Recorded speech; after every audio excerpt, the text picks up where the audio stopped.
It is now March 20th, 2015. It's time for me to do some more wheelchair rights reports for the Welsford Apartments Nightmare series on YouTube. So I'm going to show you something. They spent 6 months rebuilding all the ceilings and walls in here because the little roof over the entrance is not sealed properly, and it was flooding the building. And they had a flood here again about a month ago, and they had fans running here all day long for like weeks and weeks and weeks. And I'm going to zoom in and show you that after spending all that money rebuilding all of this, they never fixed the leak in the roof. And you can see the water damage here. You can see the water damage here. And there's more water damage here. And remember, this is all brand new. And I'm doing this for Capriot so they can see that they just spent like $20,000 rebuilding this whole lobby. It took them 6 months. And they never listened to me when I told them they need to fix the outside roof here. And just recently, they just put this loose piece of drywall on there. That wasn't there a few hours ago. And the flooding probably happened like a week ago, a month ago. So this has all been rebuilt. And now it's all falling apart and all has to be rebuilt again because that long roof out there, see it? Well, that roof has drains on it, and the drains are not working. They never fixed the drains. They never fixed where the roof connects to the building. That should have been sealed when they had the last big flood in here. And that flooded the whole main floor and flooded apartments over there and did a lot of damage to people's property. And all those people moved out because everything they owned was damaged. And they never got any money for it. So the Welsford nightmare doesn't end. And today I had a pretty bad incident where I couldn't get out the back building of the building and the wheelchair ramp because they had a snowdrift inside the building. And I think it was done on purpose. They had to have left the door open. There's no way that snowdrift would have been there. So go to wheelchairrights.wordpress.com to see the whole series of the Welsford Apartments nightmare because I'm doing 3 reports today. And this is just one to show you that we've got water damage again. And I'll put a link underneath this video to the previous video that I did last year showing you the flooding and all the damage that was done here. And the people at head office, I've talked to them and I've told them, if you've got a really big problem in this building, you've got people here that are completely incompetent, don't want to maintain the building at all. And they're very, and today they were threatening my life because I was fighting for my life because I need to get out to the grocery store to get groceries because I'm a prisoner in this building for most of the winter because the back entrance is never kept clear so I can get on and off, in and out of the building. So anyway, there you go. And this is a short one. I'm going to do a couple more videos. So be sure to look at the link below this video so you can see the previous video I did last year of this. And I hope that there's some good people at Capriot in Toronto because that's who owns this building. And this building is a living nightmare. And if you see my whole series on YouTube, you'll know why it's a living nightmare. You got a bunch of thugs living here that are family members of the manager is what I'm suspecting. And they were threatening my life today. And there's like 4 of them. And they said, we're going to get you after the cops leave. Yeah, okay.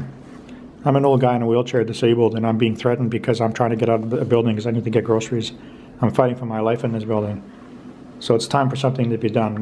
The good people have to step up, whether it's the government or Capriot. Somebody's got to take over this building and say, we gotta fix this, because you look at all the reports that I've done over the last few years. Every time I did reports, the managers, the people in this building were attacking me more and more and more because I was pointing out all the bad things they're doing because they're not maintaining the building properly. They're not doing any work. They're not shoveling snow. There's so many mistakes. Look at all the reports I've done. Thank you for watching. This is the Welsford Apartments Nightmare series that I'm doing, showing you how horrible this building is being not taken care of and what's going on here. So earlier today I was threatened because I couldn't get out of this building because they had a snowdrift all the way. You can see below this video, you'll see the link to the photos and all the rest of the evidence of what goes on here, okay? Anyway, I couldn't get out of the building because there was a big snowdrift here because this door had been left open. And let me show you something else. I'm not going to do this very long outside because I'm not dressed for the cold weather. So this is clear. There's a really, really big building here, right? So you get really big snowdrifts. But the snow drifts come off this building and they come over on the sidewalk. So that sidewalk over there and everywhere else in the city is relatively easy to use. But look at this side. This has already been plowed by the city, but you get a snowdrift out of this building. So this building here should be a responsible citizen and should do what they can to clear their sidewalks. Everybody should be doing that. So today the police came to help me and I couldn't get out of the building. And this is what it looks like outside this building. Now I'm going to go downstairs in the underground garage and show you all the debris and garbage that's downstairs. And yesterday, or not yesterday, the day before, I got a flat tire because there's a bunch of nails on the ground. You get a flat tire and a power wheelchair, it costs like over $500 to get it fixed, and then it's endangering your life because you're stranded, stuck in a wheelchair. You can't move because you've got a flat tire. And I asked the building owners to sweep up the debris inside the elevator, the construction debris, and there was nails there. And I got a flat tire in my wheelchair. I'm lucky that I was going into my apartment and not going outside, because if I had been going outside, I would have been stranded outside with a flat tire, and that would have been a really big nightmare. You just saw that, eh? I've been asking them for several years to fix this door. I just did the key fob right here. The door opened halfway and it slammed closed. So I actually got it on video that the door in this building doesn't work properly, and I've been asking them for 2 years to fix it. So if I was to go around and try to get in, the door would hit me and I'd be jammed in the door.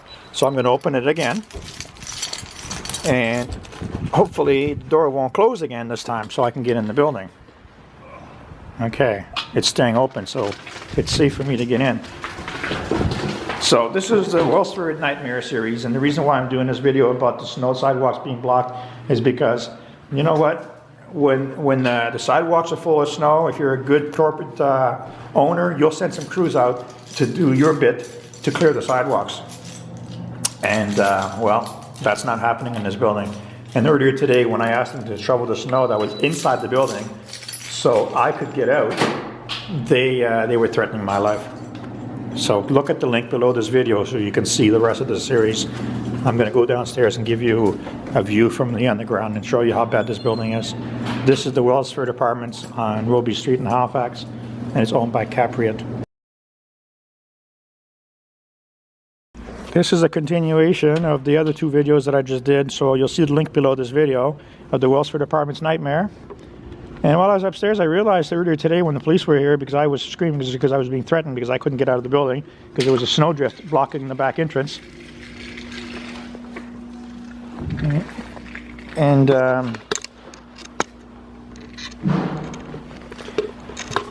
as you can see, this building is always wet. I mean, it's always wet, always, always, always. And there's always piles and piles of garbage here, and more piles of garbage. And we've had a couple of big snowfalls in Halifax, which has kind of changed or messed things up for some people. But you know what? When you own a big building like this, you can hire people to do work that has to be done when it has to be done. So here, one of the problems I pointed out before is these bins are turned upside down, so people can't use them. So they throw their garbage on the ground because they can't turn the bins over. And those bins are never turned back the right back side up. And if you look, there's too much garbage here. We used to have 2 of these metal bins, and now they've reduced it to 1. So there's always garbage on the ground everywhere. And this place is not very hygienic. And with the rotting food that I've often seen down here on the ground, right here, you know, it invites rats and mice and everything else. But there's construction debris over here. Look at this pile of garbage over here. And there's always piles of garbage right there, always. So now I'm about to show you, when I open this garage door, another really, really bad situation. That big snowstorm we had, well, it caught a snowdrift, and there's a big pile of snow outside this garage door. And the whole driveway here on both sides should have been cleared up, or they should have people working by hand if they have to. Go out there and start shoveling and doing whatever has to be done to clear this entranceway so it's safe to use for emergency vehicles and for everybody. But I'm about to show you something. Because there's so much snow left in the driveway, it hasn't snowed in 3 days. So they've had 3 days, and it's actually been all warm all day and sunny, and nobody's been doing any work in this building. And this is a weekday. So there's no excuse for this. They should have been out here with snow blowers or whatever it takes, and they should have been working to get rid of this big pile of snow.